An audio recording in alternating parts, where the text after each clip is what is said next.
Hi, my name is Alan Seid, and I'm founder of Cascadia Workshops, where our mission is to contribute to and accelerate the consciousness revolution and the ecological sustainability revolution by working with people like you, sustainability activists, change makers, positive change agents, cultural creatives, social entrepreneurs, and helping you make the biggest difference you possibly can in this lifetime.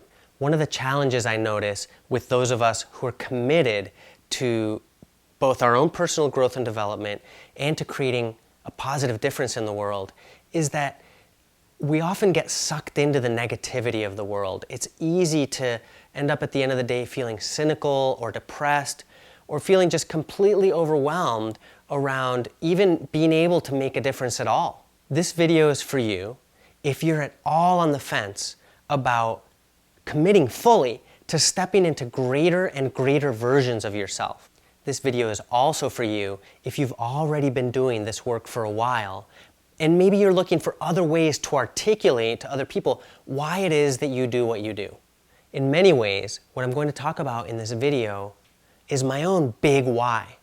It's 12 conditions that result in an imperative that you step into greater and greater versions of yourself and commit to making the biggest difference possible that you can in your lifetime. Condition number 1, we're in the greatest extinction period since the dinosaurs, brought about by our species. Now, losing an individual, say an individual great ape or an individual polar bear, that's sad, but it's a whole other order of magnitude to lose an entire species. It's not an individual, it's an entire genetic lineage. It's an entire lineage of genetic heritage that we're taking away from all future generations. Losing an entire species is huge, and yet, right now, in this day and age, humans are responsible for the fastest rate of species extinction since the dinosaurs. This ought to wake us up. Condition number 2, we are impacting our very own life support systems in very dangerous ways. We're destroying the planet, we're polluting the oceans, acidifying the oceans, but we don't seem to realize at a species-wide level, and especially in circles of governance, that we are putting our own future at risk. If you poop in your nest long enough, one day you will wake up with it up to your neck, and that's exactly what we're doing. It's as if I were to open the hood of a car and start pulling things out randomly and say, well, I don't know what this is for, I don't know what this is for, and we are completely messing up the fabric of life on the planet, and we don't know what we don't know. We don't know what it will do if we get rid of all the plankton, which is exactly what we seem to be doing, and that's the very foundation of the entire web of life in the oceans. So we just don't know what we're doing, and we're impacting our very own life support systems in unprecedented ways. Condition number 3, our economic system, as it is designed today, which is based on unlimited growth, as well as externalizing costs to disadvantaged human communities, to other species, and to future generations, is destroying ecosystems and indigenous peoples all over the planet. Let me explain what I mean by externalities or externalizing costs. Our economic system was designed by well-intentioned ancestors who lived at a time when the earth was seen as infinite in its ability to provide us resources and also in its ability to absorb pollution. However, now things have completely changed, and we know a lot more than we did then. But let me get specific on externalities. Take the example of a forest. Within the ledger of our current economic system, a forest only has economic value in terms of how much can you sell the logs for, or how much can you sell other things out of the forest for, or can you charge people to go to the forest, like ecotourism. However, a forest provides humans and other species so many services that we have no way of accounting for within the framework of our economic ledger. For example, forests purify the air. They prevent erosion. They prevent flooding. They house biodiversity. There are so many services that a forest provides that we have no way to account for in the ledger of our economic system. So we can just clear cut a forest and allow all the topsoil to wash away and do these kinds of things. And it doesn't compute economically. We're just externalizing those costs to future generations and other species. Imagine what would happen if we took all the externalized costs from fossil fuels and internalized them. How much would a gallon of gasoline cost at the pump? Condition number 4. Most of your schooling has been based on obedience to authority rather than the content of what is actually being taught to you. And that schooling is preparing you to become a replaceable cog in the machine, a replaceable part in this economic system that's destroying ecosystems and indigenous peoples worldwide. And this particular schooling system that you've had for all your life would not seem to care if you spend 9 to 5 till 65 in a cubicle. If you spend the rest of your life in a cubicle, your educational system doesn't care.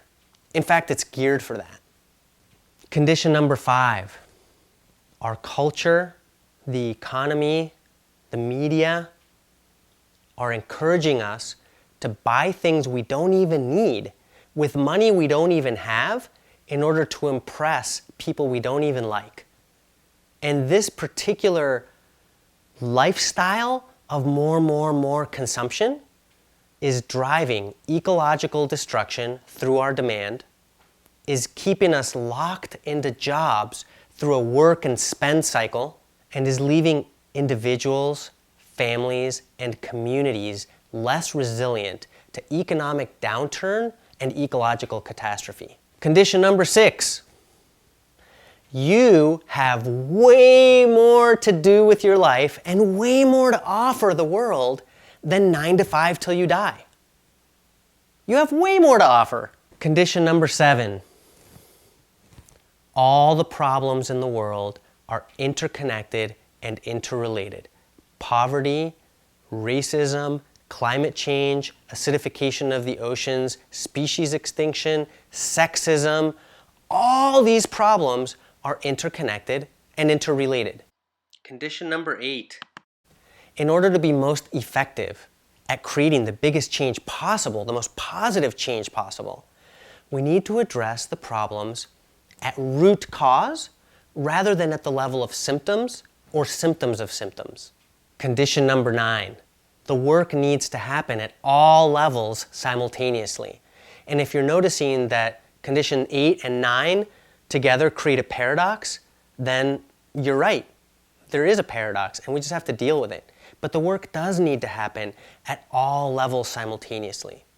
One of the things that pains me the most when I see our tribe of changemakers and social entrepreneurs, one of the things that's so hard to see is when we cut each other down, criticize each other, demean each other's work, and say things like, "Why are you driving a car?"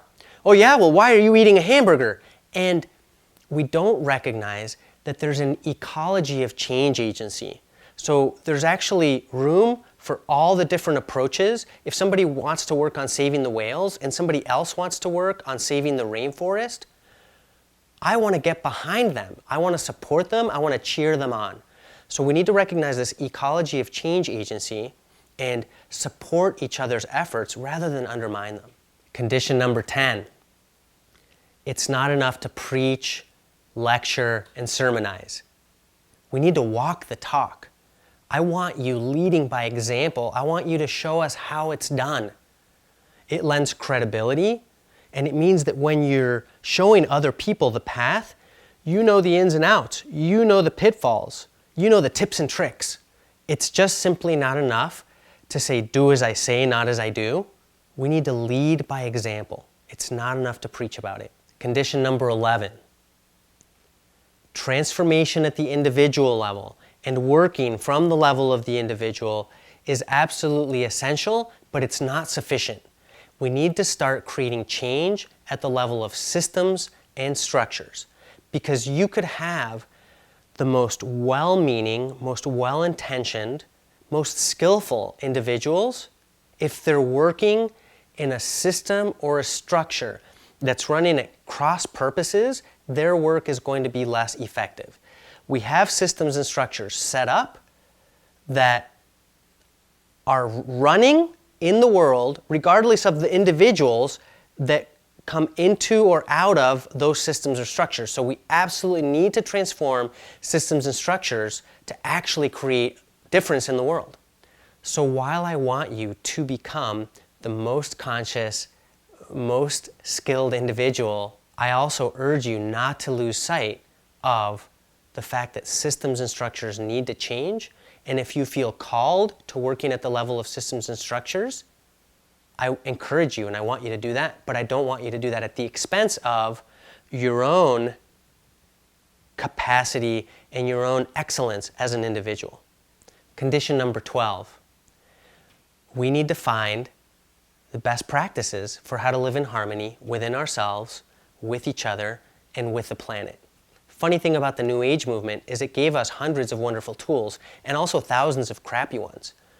And sometimes it's really hard to discern what are the best caliber tools, what are the things that are most effective for actually transforming my own life and for making a big difference. This is actually a commitment that I made to myself nearly 30 years ago when I was in my teens. I committed myself to finding best practices for how to live in harmony within ourselves, with each other, and with the planet. Total harmony. If you find yourself in a situation where you would like a private thinking partner, or you want someone to work with you to help you flesh out that project, because you might have an amazing project here, but your perceived ability for how to manifest that project is here, and if you want someone to help you unpack it and create a step-by-step for how to get from where you are to where you want to be, if you want that kind of support, I really want you to look at the link below and sign up for a free consultation. Now, this free strategy session is a time for us to talk together and explore whether or not we're a good match to work together. So there's no cost to you other than an hour of your time to really see whether I can help you make a bigger difference faster and more effectively and in a way that's more fun. I'd encourage you to also look at the other link that shows you testimonials from current and past clients so you can see the kind of impact that it can make to work with me as your coach. Thank you so much for watching, and please leave me a comment below the video too. Thanks.